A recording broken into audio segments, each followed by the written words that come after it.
จากสถานการณ์พายุลมฝนกระหน่ำในพื้นที่เมืองพัทยาอำเภอบางละมุงในช่วง 2-3 วันที่ผ่านมา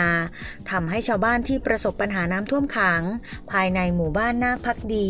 ซอยเขาตะโลหมู่ 10 ตำบลหนองปลืออำเภอบางละมุงจังหวัดชลบุรี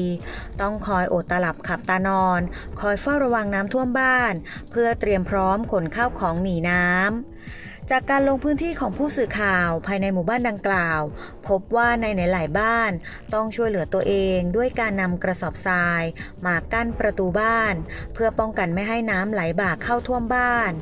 บางบ้านพอมีฐานะหน่อยก็ก่ออิฐโบกปูนแม้จะทำให้ภูมิทัศน์รอบบ้านลดความสวยงามลงก็ต้องยอมในระหว่างที่รอให้โครงการก่อสร้างท่อระบายน้ำฝนแล้วเสร็จ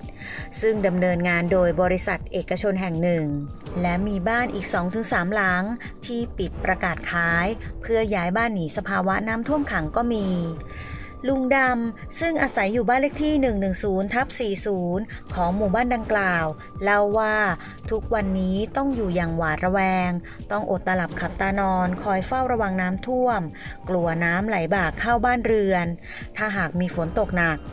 ซึ่งในปีนี้ประสบปัญหาน้ำท่วมขังจนข้าวของได้รับความเสียหายมาแล้ว3ครั้งถึงแม้ที่ผ่านมาจะมีเจ้าหน้าที่ภาครัฐมาให้ความช่วยเหลือในเบื้องต้นก็ตามแต่ก็ไม่ได้ช่วยให้อะไรดีขึ้น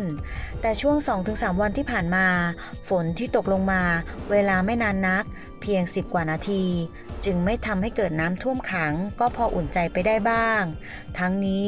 วอนขอหน่วยงานที่เกี่ยวข้องช่วยเร่งดำเนินการก่อสร้างท่อระบายน้ำฝนให้แล้วเสร็จโดยเร็วเพื่อบรรเทาปัญหาน้ำท่วมขังในอนาคต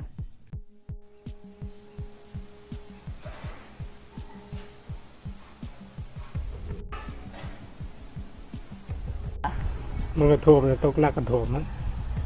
โอ้เสียหายหลายอย่างอันนะยังไงมั่งครับพวกวัดลมพวกเครื่องซักผ้านะตรงนี้ประตูบ้าน2-3บ้าน